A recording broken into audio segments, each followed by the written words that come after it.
chacun et à chacune. En ce jour du Vendredi Saint, nous sommes invités à contempler le Christ Jésus qui marche jusqu'au Golgotha pour être crucifié. Et je vous invite à prier avec moi avec cet évangile de Jean, chapitre 19, versets 25 à 30. J'aimerais vous lire les 2 derniers versets. Il y avait là un récipient plein d'une boisson vinaigrée. On fixa donc une éponge remplie de ce vinaigre à une branche d'hysope et on l'approcha de sa bouche.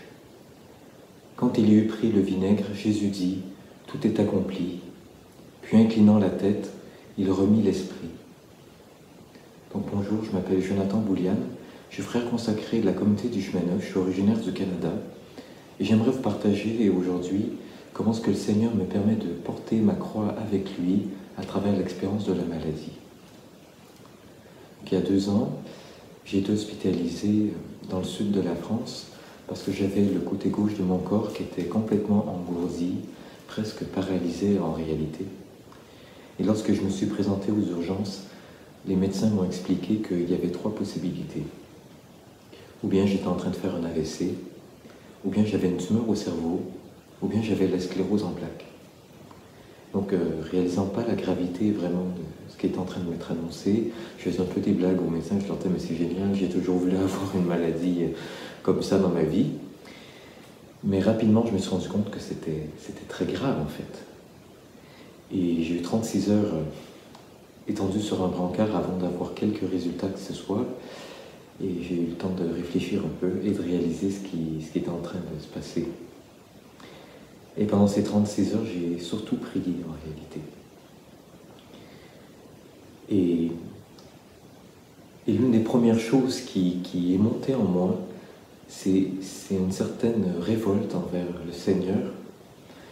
Une révolte qui était liée à ce grand mystère qu'est le mal. Et j'étais en train de faire un séminaire chez les Jésuites au Centre Sèvres à Paris. Donc j'étudiais la philosophie. Et je faisais un séminaire sur la question du mal, justement. Et un des auteurs que j'étudiais, Leibniz, écrivait que si Dieu permet le mal, c'est parce qu'il peut en faire un plus grand bien. Si Dieu permet le mal. Et moi, ça me révoltait complètement ce qu'il disait. Je me disais, mais est-ce que Dieu peut vraiment déjà permettre le mal pour en faire, même si c'était pour en faire un plus grand bien? Et là, sur mon brancard, je dis, écoute Seigneur, je ne comprends pas ce qui se passe. J'ai quitté mon pays, ma famille, mes amis, mes études. J'ai quitté un projet de vie vraiment pour toi. Et tu permets qu'il se passe un truc pareil, que j'ai une de ces maladies. Seigneur, je ne comprends pas. Et en priant, dans ce refus, dans cette révolte, est monté rapidement en moi ce texte en Philippiens 3, versets 7 et 8, que vous connaissez sans doute, je vous le lis. Mais tous ces avantages que j'avais, je les ai considérés à cause du Christ comme une perte. Oui, je considère tout cela comme une perte à cause de ce bien qui dépasse tout, la connaissance du Christ Jésus, mon Seigneur. À cause de lui, j'ai tout perdu, je considère tout comme des ordures, afin de gagner un seul avantage, le Christ. Et je me suis rendu compte que jusqu'à ce moment-là, jusqu'à ce jour précis, à la fin du mois de février, à l'hôpital, je m'étais appuyé sur moi-même, sur mes propres forces, sur ce que je pouvais contrôler. Même quitter mon pays, je pouvais le contrôler. Tout quitter, je pouvais le contrôler. Mais la maladie, je ne pouvais pas la contrôler. Et j'avais tout. J'avais tout. Et je ne me rendais pas compte que j'avais tout à cause du Christ. Je pensais que j'avais tout parce que je faisais des efforts, parce que je faisais des trucs bien. J'avais tout parce que le Christ était dans ma vie et qu'il me donnait tout. Mais je m'appuyais sur tout sauf sur lui. Et je me rendais compte que ces 3 maladies pouvaient tout m'enlever, tous mes appuis. Mes capacités intellectuelles, mes capacités physiques, psychologiques, émotionnelles, je pouvais tout perdre. Ma capacité à m'exprimer.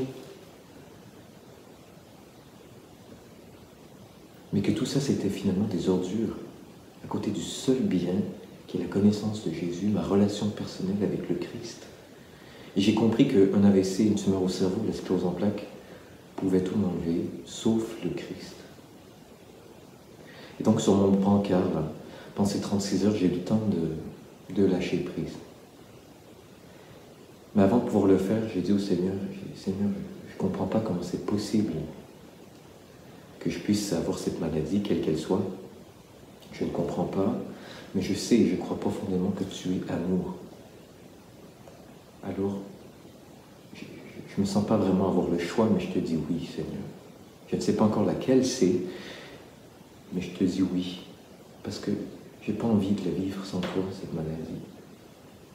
Je dis donc, Seigneur, je te dis oui à une seule condition, c'est que tu ne me laisses pas vivre tout ça tout seul. C'est ma seule condition. Et on m'a annoncé les jours suivants que je n'avais pas une tumeur au cerveau, je ne faisais pas un AVC, mais que j'avais probablement la sclérose en plaques, et ça a été confirmé avec les semaines et les mois suivants. Mais pour moi, ce n'est pas une malédiction, cette maladie. Bien sûr, c'est une croix, bien sûr, c'est pas évident tous les jours,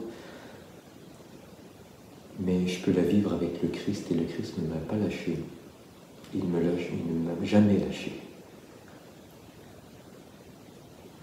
Et j'aimerais vous encourager, chacun, chacune, aujourd'hui, en contemplant ce Christ en croix, ce Christ qui porte sa croix et qui est cloué dessus, de porter avec lui votre croix, de lui remettre votre croix pour pouvoir la vivre avec lui vraiment. Parce que je crois que c'est tout l'enjeu de notre vie, ce n'est pas de fuir la croix, c'est de la porter avec lui. J'aimerais terminer en priant avec vous. Seigneur Jésus, je te rends grâce pour ta présence dans ma vie, ta présence à côté de moi dans cette maladie, de porter avec moi ces difficultés, ces souffrances parfois. Je te demande pardon, Seigneur, de résister parfois, de ne pas savoir renouveler ce oui, m'abandonner, consentir à ce que j'ai à vivre à travers cette maladie.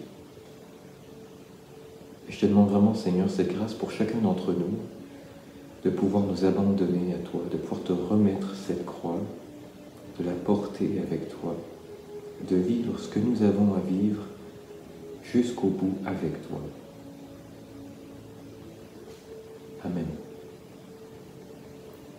Bon vendredi saint à chacun et bonne prière.